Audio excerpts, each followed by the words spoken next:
Lihatlah akhir 2023 ini. Kalau kita tutup 2023 ini dengan kebaikan, maka insya Allah kita adalah golongan orang-orang yang selama 2023 adalah golongan orang-orang yang senantiasa melakukan kebaikan-kebaikan. Istilahnya husnul khotimah di 2023. Tapi na'udzubillahi min dzalik. Ya, jangan sampai ini terjadi pada diri kita.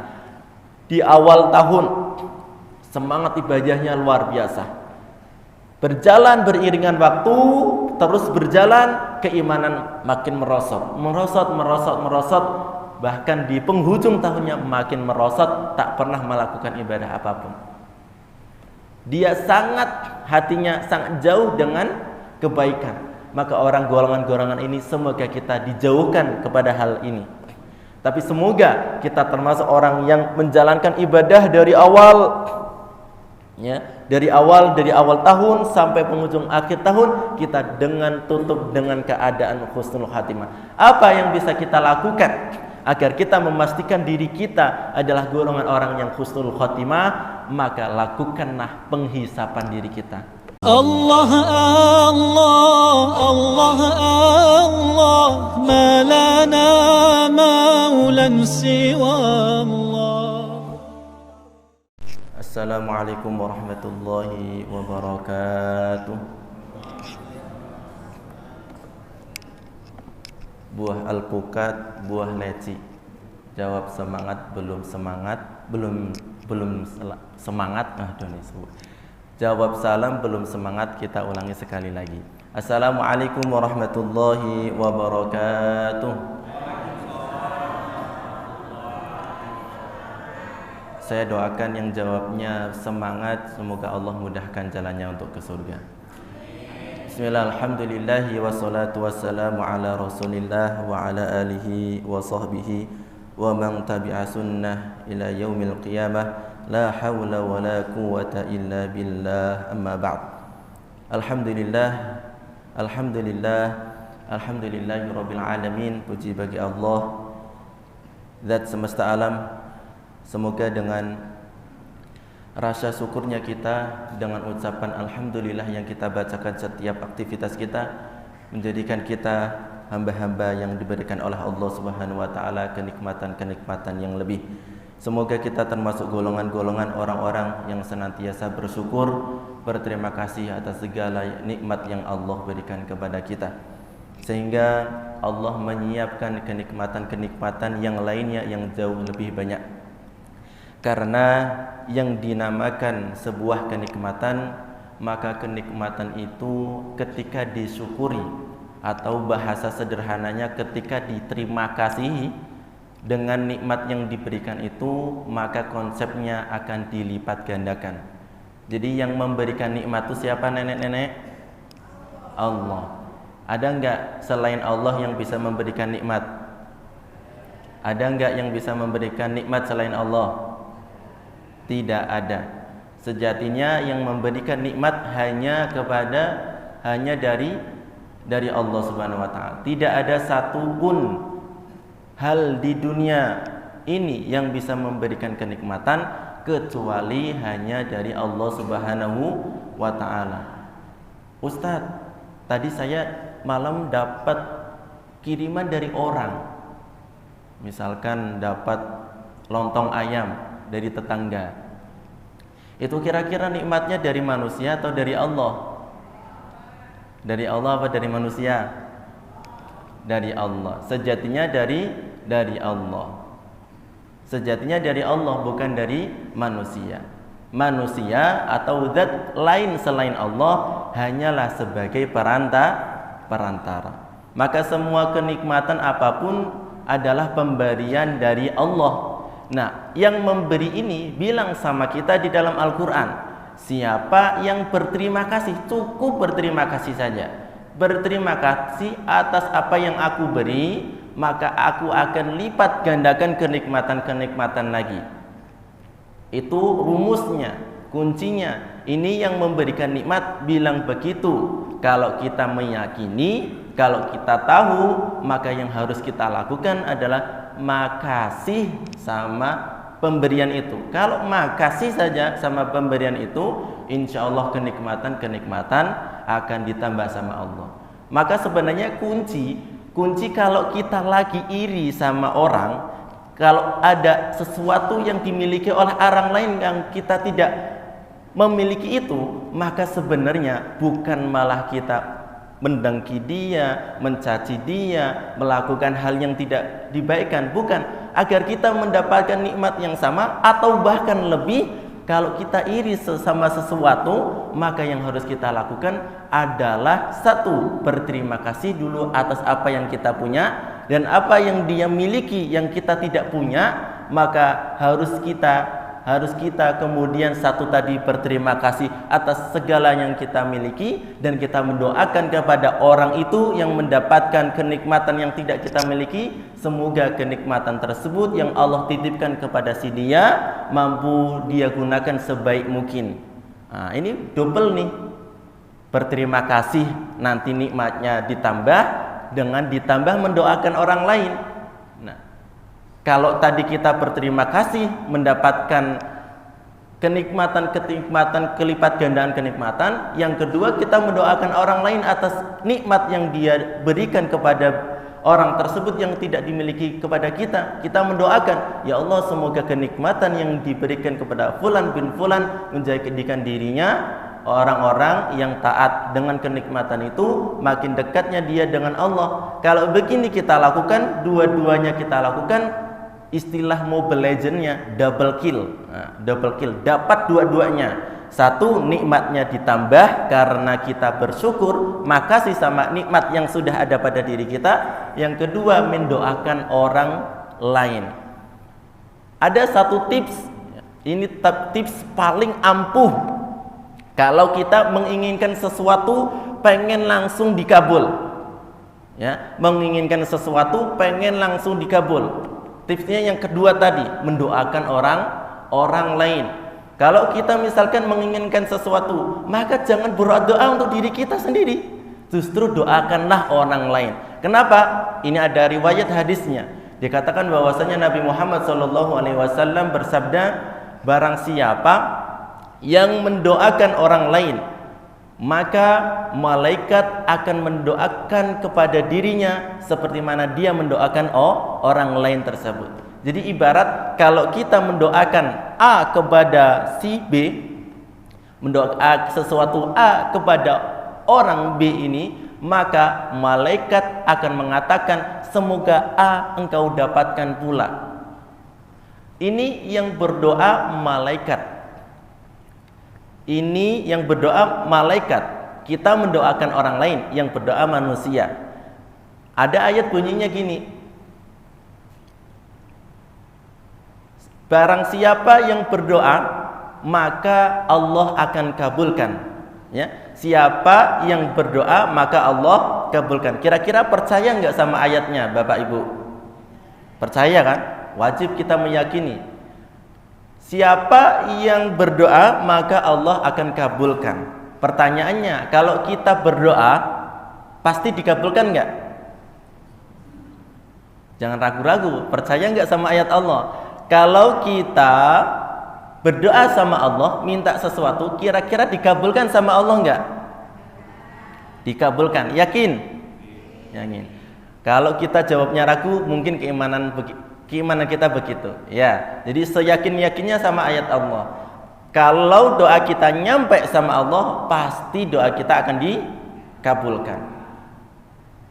Pertanyaannya, doa kita yang kita sampaikan kepada Allah nyampe nggak sama Allah? Nah, nyampe nggak kita doanya kita sampai Allah? Karena dikisahkan oleh para ulama, disampaikan oleh ulama, doa itu pasti dikabulkan. Tetapi yang membuat doa itu tidak terkabulkan oleh kita bukan karena doanya tidak terkabul, tapi karena doa kita tidak sampai kepada Allah. Yang ngomong bukan Gus Agung, ulama yang mengatakan, ya, doa itu pasti dikabulkan oleh Allah. Yang membuat doa kita tidak dikabulkan oleh Allah bukan berarti Allah tidak mengabulkan, tapi doa kita tidak nyampe sampai Allah. Nah, sekarang pertanyaannya lagi, apa penyebab doa kita itu tidak dikabulkan oleh Allah, tidak sampai kepada Allah? Ternyata dari hal itu semua yang menyebabkan doa kita tidak sampai kepada Allah adalah adanya penghijab. Apa penghijab? Ibarat kata nenek-nenek pakai kerudung, ibu-ibu pakai kerudung, ya, nenek-nenek pakai rukuh, ya, ada pembatas antara laki-laki perempuan. Ah, itu sekat tuh namanya hijab. Kalau hijab ditutup, kira-kira nenek bisa lihat saya nggak, Nek?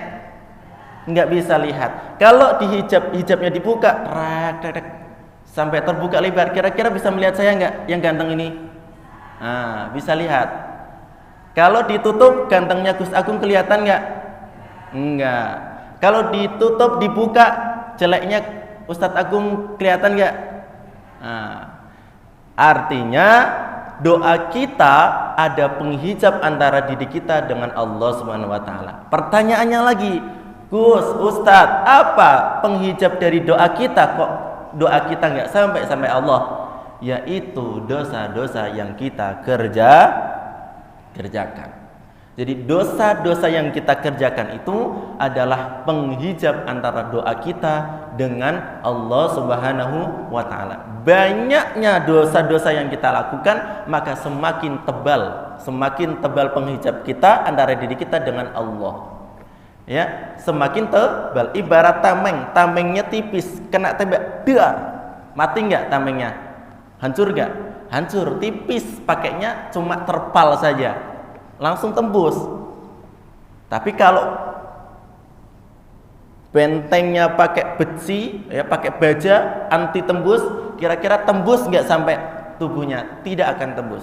Makanya penghijab antara diri kita semakin tebal dosa-dosa yang kita kerjakan, maka doa-doa kita akan terhijab sehingga doa kita tidak sampai kepada Allah Subhanahu wa taala. Artinya, kalau kita ini adalah manusia biasa yang pasti banyak dosa, pasti banyak kesalahan, nggak mungkin kita merasa diri kita tanpa dosa. Pasti banyak dosa yang kita lakukan. Nah, kalau kita tahu demikian, maka yang kita lakukan agar doa kita disampaikan sampai Allah Subhanahu wa taala, ada tipsnya bagi kita yang merasa pendosa.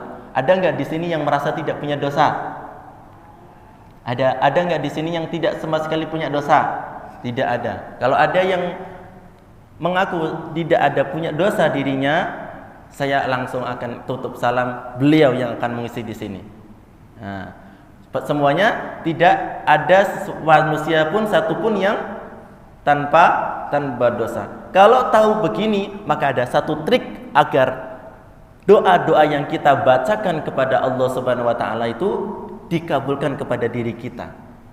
Walaupun ada penghijabnya. Yaitu apa? Tipsnya adalah mendoakan orang lain. Dengan kita mendoakan orang lain, maka Allah akan mengaminkan dan Allah akan mengabulkan apa yang kita inginkan. Hal yang sama kepada diri kita, yang itu disampaikan oleh malaikat. Ibarat malaikat itu sama-sama makhluk Allah. Kita makhluk Allah, malaikat makhluk Allah. Cuman bedanya kalau kita punya dosa, malaikat tanpa dosa. Malaikat tugasnya hanya ibadah sama Allah. Malaikat hanya aktivitasnya menjalankan kebaikan-kebaikan perintah dari Allah Subhanahu wa taala. Kalau malaikat yang berdoa, ya, kira-kira malaikat berdoa langsung tembus sampai Allah atau tidak? Langsung tembus. Kenapa? Karena nggak ada penghijabnya.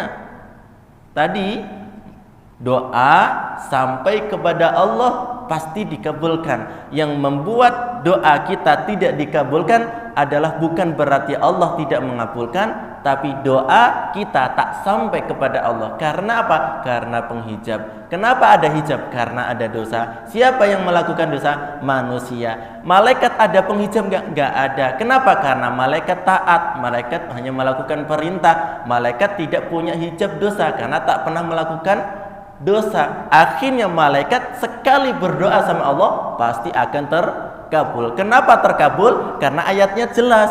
sudah jelas, siapa yang berdoa sampai doanya kepadaku, aku akan kabulkan. Malaikat berdoa tanpa hijab sampai kepada Allah, maka Allah akan kabulkan doa-doa yang kita inginkan dengan melalui perantara doanya malaikat. Maka kembali lagi tadi konteks permasalahan kita, siapa yang berterima kasih atas segala kenikmatan yang Allah berikan kepada kita, maka Allah akan tambah kenikmatan-kenikmatan yang lebih banyak lagi. Dan di saat yang sama kita menginginkan sesuatu terhadap sesuatu hal lain pada diri orang lain, maka ketika kita mendoakan kebaikan kepada dirinya, maka Allah akan memberikan kepada diri kita, orang yang mendoakan orang lain itu, dengan kenikmatan yang sama, bahkan berlebih dengan wasilah doanya malaikat yang mengaminkan atas segala doa-doa yang kita ucapkan. Semoga dengan hal ini mampu kita meresapi bahwasanya diri kita adalah orang yang banyak dosanya, dan kita banyak-banyak kelalaiannya, dan kita banyak-banyak kesalahannya. Oleh karena itu, semoga diri kita adalah golongan orang-orang yang mudah untuk bersyukur atas segala nikmat Allah, dan kita mudah untuk mendoakan orang-orang lain. Maka di awal ini, sebagai orang yang berbicara di depan ini, mengingatkan diri kami pribadi juga kepada jamaah sekalian, marilah kita terus mendoakan saudara-saudara kita, wabil khusus saudara-saudara kita yang ada di Palestina. Karena kenapa kita harus mendoakan saudara-saudara kita semuslim, seiman kita di Palestina? Karena barangkali itu menjadi satu tolak ukur keimanan kita di akhir zaman ini. Tidak ada satupun tolak ukur di akhir zaman ini kecuali atas besikan keimanan hati kita terhadap Palestina. Kenapa? Karena Palestina dari awal sebelum kita lahir, sebelum kita ada sampai detik ini adalah tanah yang Allah muliakan. Di sana lahirnya para nabi, para rasul, para anbiya, para generasi-generasi terbaik, dan di sanalah ada masjid kiblat pertama kita, yaitu Masjidil Aqsa. Dan di sanalah adalah titik awal kebangkitan Islam nanti di akhir zaman. Di Palestina adalah tempat di mana titik awal kebangkitan Islam yang selama ini Islam tidak berada pada di mana-mana kejayaannya. Islam berjaya pada zamannya Rasul, Islam berjaya pada zamannya Khulafaur Rasyidin sampai ke dinastian Bani Umayyah, Bani Utsmaniyah, Bani Abbasiyah, semua Islam berjaya. Tapi pada setelah runtuhnya Bani Utsmaniyah sampai detik ini, Islam tidak berada pada posisi kejayaannya, tidak memimpin dunia. Bahkan naudzubillah, Islam ditindas. Bukankah banyak sekali di barat sana ketika mendengarkan Islam langsung terfikir di otaknya adalah sesuatu yang berbau hal-hal negatif, teroris lah dan lain sebagainya. Kenapa? Karena memang ini adalah kenyataannya. Kenyataannya begini, dan memang sunnatullahnya begini. Tapi suatu saat, ada satu zaman terakhir sebelum kita nanti kehidupan kita sudah tidak ada lagi, Islam akan menguasai seluruh dunia. Dan di mana titik awal kebangkitan Islam itu, yaitu di Palestina. Maka pastikan kita berada pada pihak Palestina. Karena kita Muslim, kita harus berpihak kepada Palestina, saudara-saudara kita di Muslim di Palestina. Kalau ini tidak terjadi pada diri kita, mungkin bisa dipertanyakan keimanan kita sampai mana.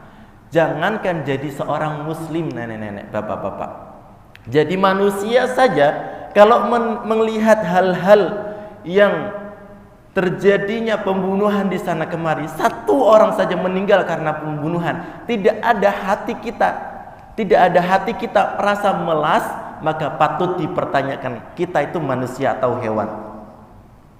Manusia pasti punya rasa yang demikian, melas terhadap saudara-saudara kita yang sesama manusia. Nah, apalagi di Palestina yang itu adalah saudara-saudara semuslim. Maka kita istiqomahkan mendoakan saudara-saudara kita dengan terus mengistiqomahkan doa-doa kita setiap 5 waktu, doa kunut nazilah, ya. dengan doa-doa yang lainnya. Semoga ini menjadi tanda bahwasannya kita adalah orang yang berpihak kepada saudara-saudara kita semuslim, bahwa kita berpihak kepada Palestina, bahwa kita berpihak kepada kejayaan Islam yang akan datang. Semoga Allah Subhanahu wa taala mengistiqomahkan kita, mendoakan saudara-saudara kita yang ada di Palestina. Bapak Ibu rahimakumullah, salawat beriringan salam kita senantiasa tersurahkan kepada Nabi Muhammad sallallahu alaihi wasallam. Semoga kita termasuk umat beliau yang kelak kita mendapatkan syafaat di yaumil qiyamah nanti, amin ya rabbal alamin.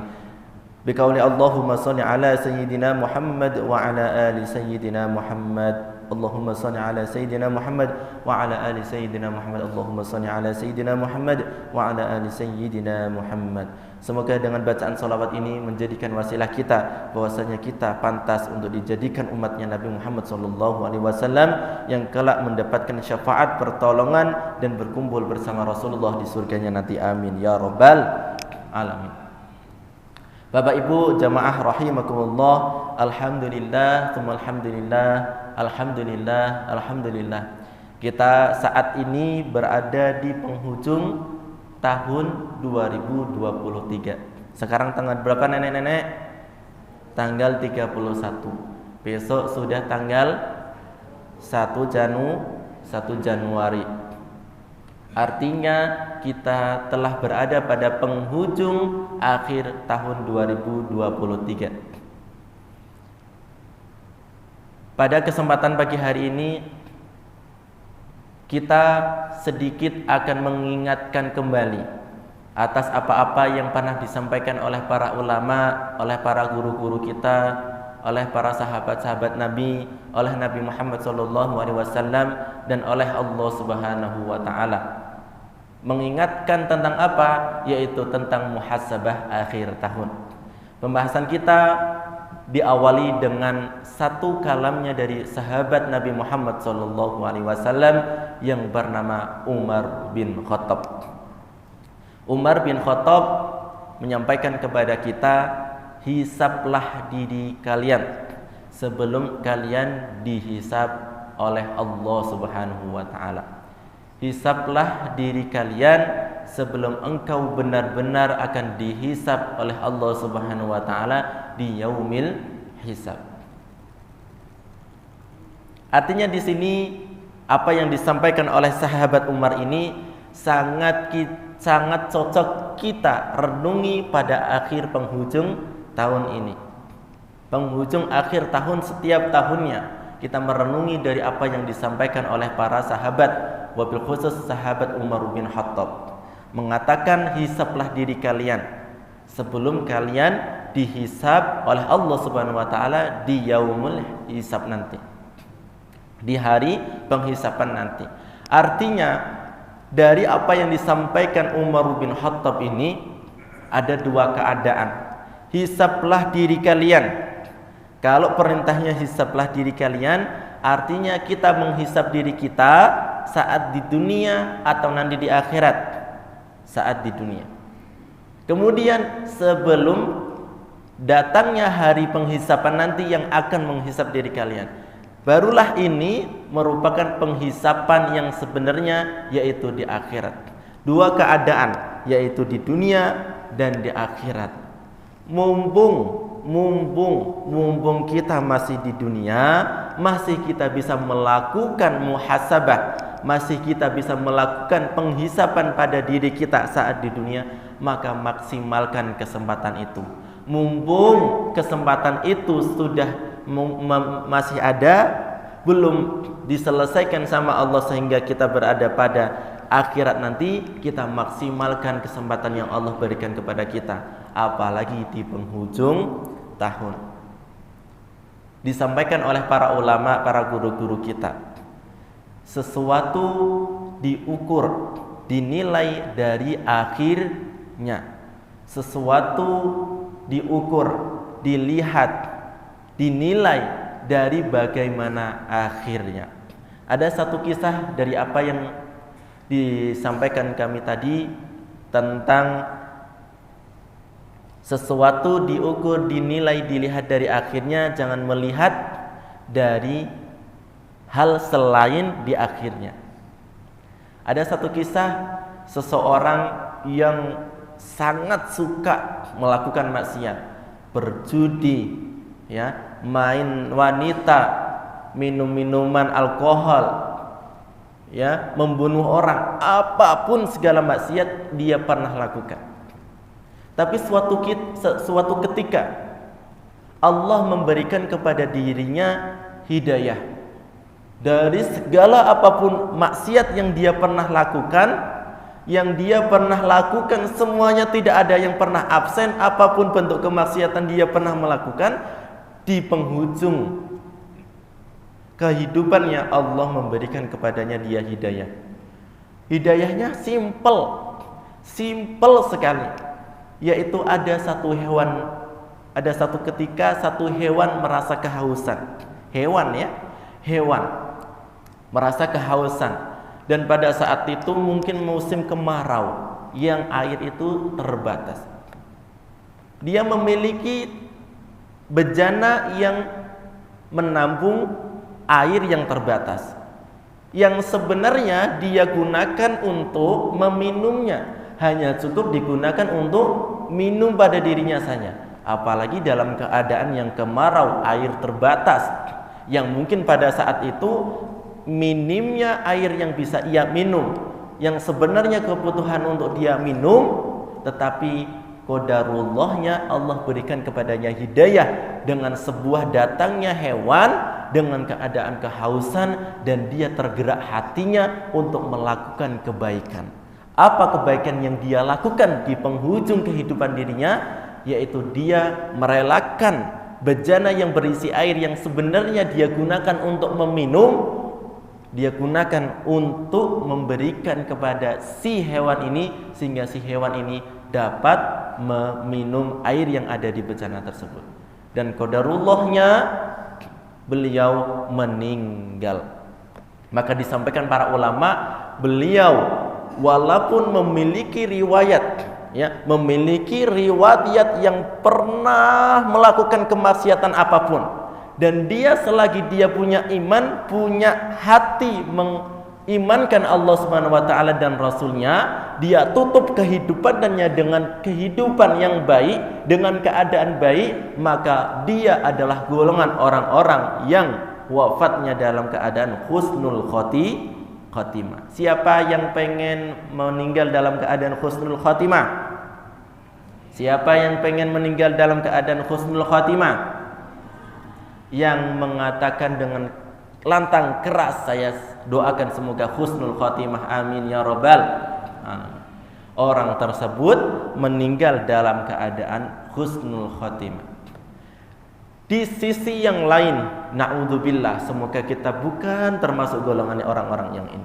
Masya Allah, beliau adalah orang-orang yang taat, orang-orang yang senantiasa menjalankan kebaikan, orang-orang yang senantiasa menjalankan ibadah istiqomah, Masya Allah. Mulai dari semenjak dia lahir sampai kemudian dia penghujung tuanya, dia selalu gunakan untuk kebaikan. Sedekahnya luar biasa, ya, taatnya luar biasa, sholatnya 5 waktu, apapun dia lakukan, kebaikan apapun dia lakukan, tak pernah absen. Tapi na'udzubillahnya, Allah tutup keadaan dirinya ketika sebelum penghujung dia dicabut arwahnya oleh Allah Subhanahu wa taala, dia dalam keadaan bermaksiat kepada Allah Subhanahu wa taala. Bermaksiat kepada Allah. Dia maksiat, penghujung kehidupannya ditutup dengan maksiat. Kemudian beliau meninggal, maka beliau dikatakan oleh para ulama adalah golongan-golongan orang-orang yang su'ul khotimah, atau orang-orang yang meninggal dalam keadaan tidak baik, buruk. Na'udzubillahi min dzalik. Maka dari dua keadaan ini, kira-kira kita milih yang pertama atau milih yang kedua, Bapak Ibu? Yang kedua atau yang pertama, Bapak Ibu? Yang pertama atau yang kedua, Bapak Ibu? Tidak pertama, yang tidak dua. Apa tuh? Ya taat, ya sampai husnul khotimah. Jadi pilihannya bukan satu atau dua, tapi pilihannya ketiga, yaitu keadaan orang-orang yang taat, kemudian di penghujung kehidupannya dia ditutup dengan penghujung yang baik. Apalagi dikuatkan oleh apa yang disampaikan oleh Nabi Muhammad SAW, siapa yang senantiasa istiqomah dalam kebaikan, menjalankan aktivitas kebaikan, maka kebaikan itulah yang akan menjadi keadaan dirinya nanti wafat. Saya ulangi, siapa yang istiqomah, continue, rutin, terus menerus menjalankan satu kebaikan, walaupun kebaikan itu kecil, misalkan setiap ba'da subuh sampai syuruk, istiqomah, rutin, continue, terus menerus menjalankan ibadah membaca Al-Quran setiap ba'da subuh sampai syuruk, rutin tak pernah terputus, maka barangkali keadaan itu bisa menjadi salah satu keadaan kita wafatnya nanti kita di penghujung kehidupan kita. Karena disampaikan oleh Allah SWT melalui Rasulnya, siapa yang menjalankan kebaikan dengan kontinu istiqomah, maka dia akan meninggal dalam keadaan kebaikan yang dia lakukan secara kontinu itu. Ya, maka kita berdoa kepada Allah SWT, semoga kita termasuk golongan yang ketiga, jangan yang pertama dan yang kedua. Yang pertama, yang kedua, kalau istilahnya bahasa Jawanya itu orang bejo sama orang nggak bejo. Kalau nggak bejo itu istilahnya apa berarti? Satu orang bejo, satu orang nggak bejo. Bejonya apa? Dia maksiat terus, nggak pernah melakukan kebaikan. Tapi di penghujung kehidupannya Allah berikan hidayah kepada dirinya, Allah tanamkan keimanan kepada dirinya, syahadat, melakukan kebaikan, wafat, dosa-dosanya gugur, dan dia meninggal dalam keadaan kebaikan, husnul khotimah. Orang bejo. Orang bejo nggak bisa kita kejar, Bu. Ya. Orang bejo nggak bisa kita kejar. Bejo itu cuma ada satu. Kalau ada yang lainnya pun dua, nggak ada banyak. Dan bejo ini nggak bisa kita cari. Makanya yang kita cari bukan sesuatu yang bejo, ya, yang sesuatu yang bisa kita ikhtiarkan. Apa yang bisa kita ikhtiarkan? Ya istiqomah dengan kebaikan itu. Di saat yang sama minta kepada Allah semoga kita istiqomah kebaikan yang kita lakukan dan kita ditutup dengan keadaan husnul khotimah. Makanya berdoa dengan diistiqomahkan kepada taat, dengan kemudian ditutup dengan kita wafat dalam keadaan husnul khotimah adalah doa yang satu kesatuan tanpa bisa dipisah. Minta istiqomah kebaikan yang kita lakukan, ibadah yang kita lakukan, dan kita meminta agar akhir kehidupan kita husnul khotimah, meninggal dalam keadaan baik, wafat dalam keadaan baik, waktunya terbaik, dan keadaannya terbaik. Insya Allah apa yang selama ini kita lakukan, kebaikan yang kita lakukan, ketika kita tutup dengan kebaikan kehidupan kita, maka insya Allah kita golongan orang yang husnul khotimah. Semoga saya doakan orang-orang yang berada pada tempat yang mulia ini saat ini, Allah istiqomahkan kebaikan, Allah istiqomahkan ibadahnya, Allah istiqomahkan ibadah-ibadah kepada Allah Subhanahu wa taala, dan Allah tutup kehidupan kita yang berada pada tempat yang mulia ini, ya Allah. Semoga menjadi orang-orang yang ditutup kehidupannya menjadi kehidupan yang husnul khotimah. Amin ya rabbal alamin. Alhamdulillah. Semoga kita termasuk golongan orang-orang yang pada poin ketiga istiqomah kebaikannya juga meninggal dalam keadaan husnul khotimah. Maka kalau melihat hal demikian, coba kita lihat kehidupan kita selama 1 tahun ini. Mulai dari 1 Januari 2023 sampai kita meninggalkan 2023, kita melihat muhasabah diri, kita hisab diri kita selama 1 tahun ini, kira-kira kita termasuk orang-orang yang husnul khotimah atau orang yang su'ul khotimah 2023. Maka kalau kita ingin mengikhtiarkan kita husnul khotimah di 2023, maka lihatlah keadaan kita pada penghujung tahun ini. Masya Allah, Masya Allah, Masya Allah. Di akhir penghujung tahun ini, hal-hal yang berbau tidak mendekatkan diri kita kepada Allah itu banyak sekali kita jumpai di luaran sana. Tapi Allah pilih kita. Allah pilih kita. Bapak-bapak, ibu-ibu yang berada tempat ini adalah orang yang insya Allah menjadi satu tanda bahwasanya kita husnul khotimah 2023. Kenapa? Karena apa yang saya sampaikan tadi di awal, lihatlah di akhir, nilailah di akhir. Maka akhir dari apa yang dia lakukan itulah hasilnya. Lihatlah akhir 2023 ini. Kalau kita tutup 2023 ini dengan kebaikan, maka insya Allah kita adalah golongan orang-orang yang selama 2023 adalah golongan orang-orang yang senantiasa melakukan kebaikan-kebaikan. Istilahnya husnul khotimah di 2023. Tapi na'udzubillahi min dzalik. Ya, jangan sampai ini terjadi pada diri kita. Di awal tahun semangat ibadahnya luar biasa. Berjalan beriringan waktu, terus berjalan, keimanan makin merosot, bahkan di penghujung tahunnya makin merosot, tak pernah melakukan ibadah apapun. Dia hatinya sangat jauh dengan kebaikan. Maka orang golongan-golongan ini semoga kita dijauhkan kepada hal ini.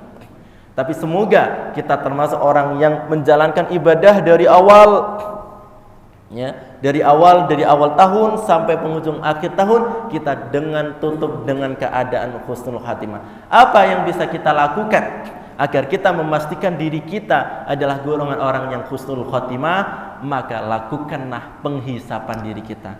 Jadi kalau tahun baru orang sibuk cari lemper, orang sibuk cari ketupat, orang sibuk cari ayam. Untuk apa? Untuk merayakan tahun baru, untuk nanti tahun barunan, untuk nanti jalan-jalan tahun baru. Kita sibuk dengan muhasabah diri, kita sibuk dengan menghisab diri, kita sibuk dengan mengintrospeksi diri.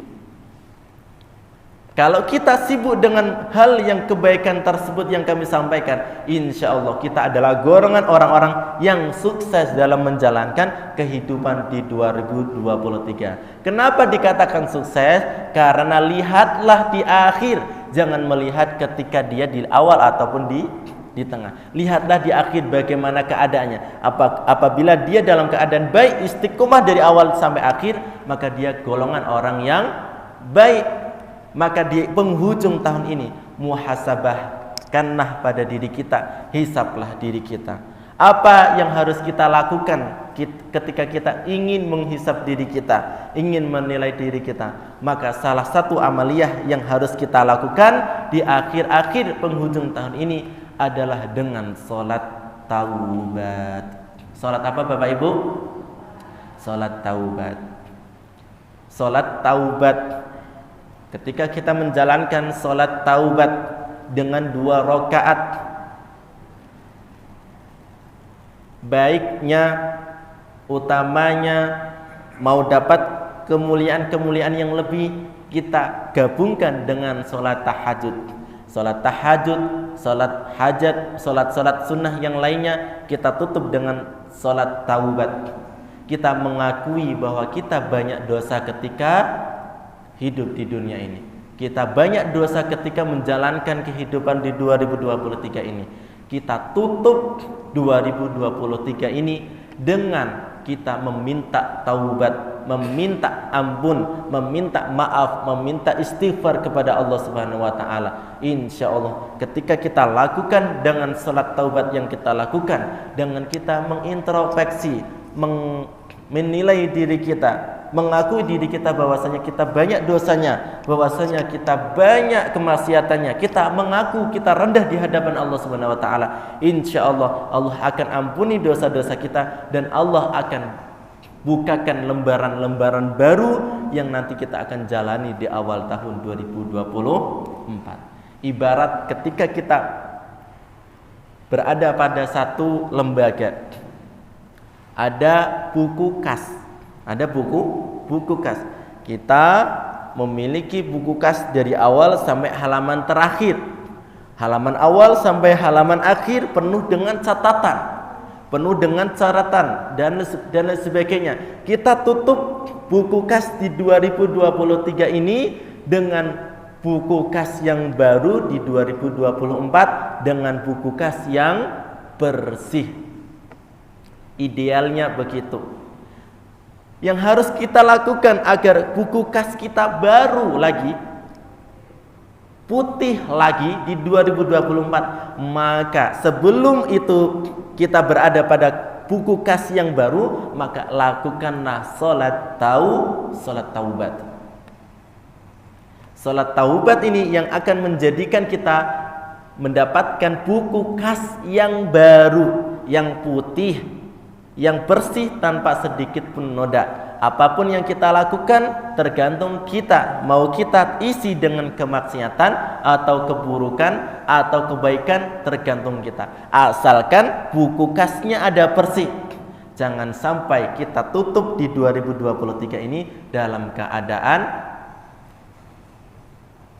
keadaan naudzubillahi min dzalik, dalam keadaan kita banyak dosa, dalam keadaan kita meninggalkan 2023 kita ini tidak sempat kita mentaubati atas dosa yang pernah kita kerjakan. Maka kami atas nama pribadi menganjurkan kepada saya pribadi dengan semuanya, ayo kita tutup 2023 ini dengan kita muhasabah diri, menilai diri bahwasanya kita banyak dosa yang kita kerjakan selama 2023 ini, dengan kita mentaubati apa yang pernah kita lakukan kemaksiatan ini, apa yang kita lakukan kelalaian ini, dengan kita wujud aslinya, wujud nyatanya, wujud ikhtiar kita adalah dengan meminta taubat kepada Allah dengan menjalankan salat taubat.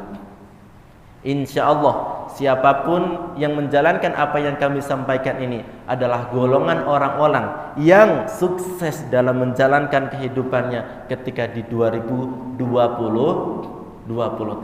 Siapa yang sukses di dalam 2023, maka dia adalah orang-orang yang beruntung. Siapa yang tidak sukses dalam 2023-nya, ditutup buku 2023-nya dengan kemaksiatan, dengan kelalaian, dengan hal yang sia-sia, dengan hal yang tidak bermanfaat, maka barangkali itu bisa menjadi tanda bahwasanya dirinya adalah orang-orang yang tidak beruntung. Semoga Allah golongan kita kepada orang-orang yang beruntung, golongan kepada kita bahwasanya kita adalah orang-orang yang sukses dalam menjalankan kehidupan di 2023. Jadi yang harus kita lakukan di akhir penghujung tahun ini adalah menjalankan salat taubat, banyak-banyak istighfar, banyak-banyak minta ampun sama Allah. Siapa yang meminta ampun kepada Allah Subhanahu wa taala, maka Allah akan bersihkan semua noda-noda dosa pada dirinya kepada Allah Subhanahu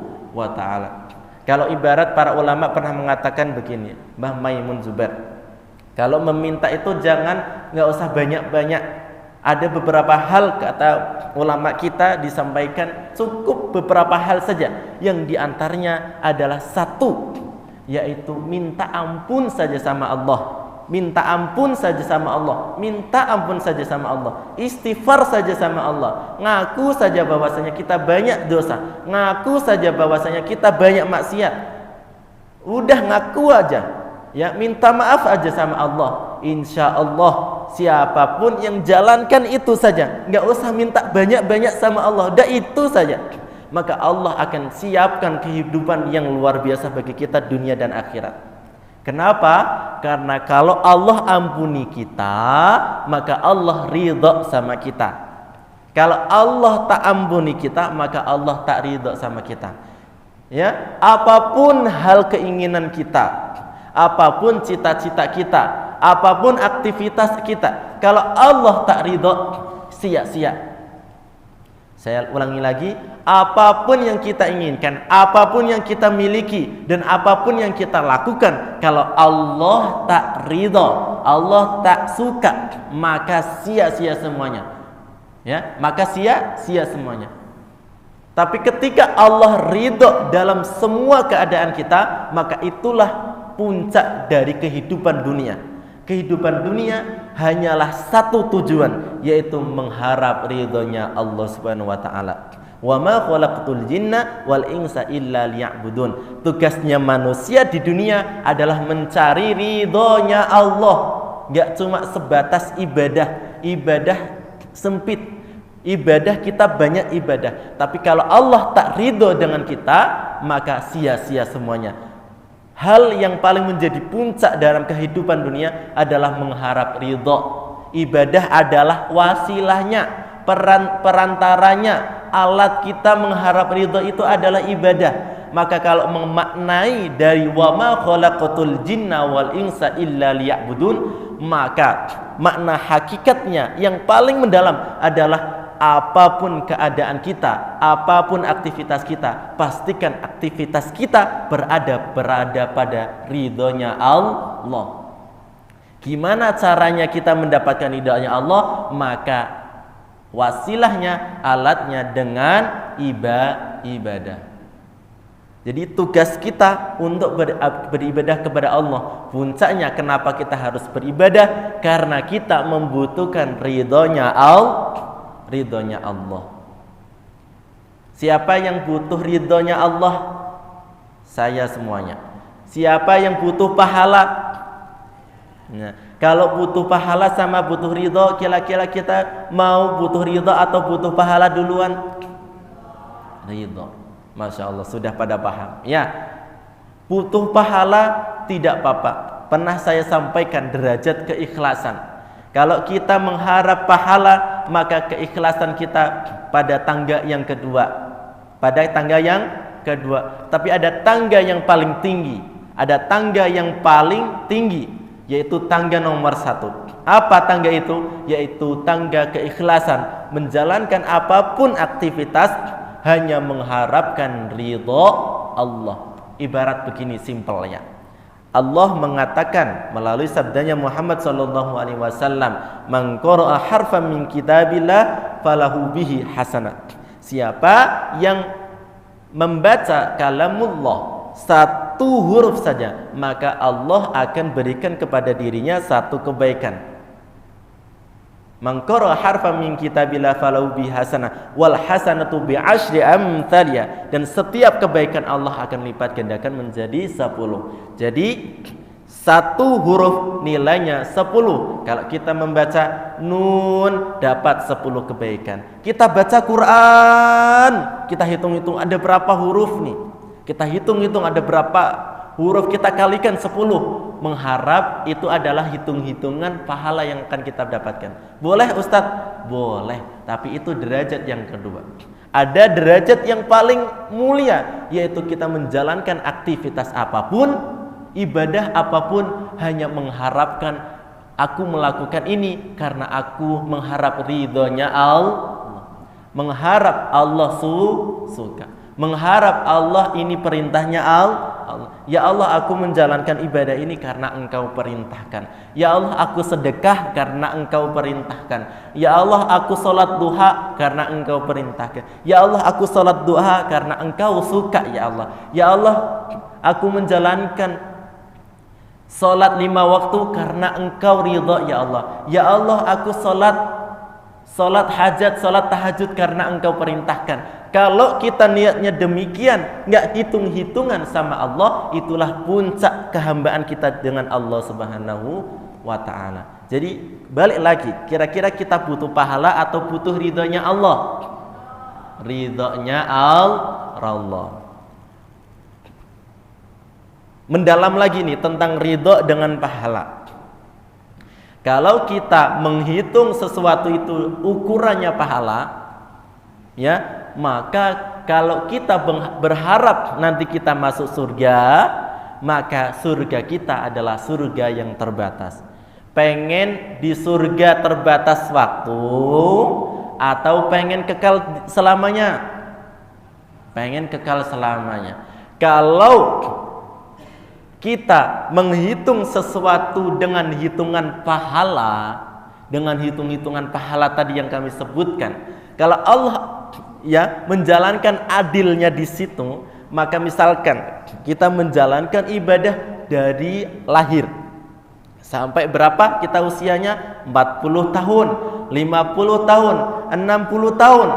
Selama kita hidup, itulah pahala yang kita kumpulkan selama itu. Katakanlah sampai 60 tahun non-stop, gak pernah dosa, gak pernah maksiat, gak pernah sia-sia. Gunakan semua kehidupan dari lahir sampai 60 tahun ibadah saja, pahala saja.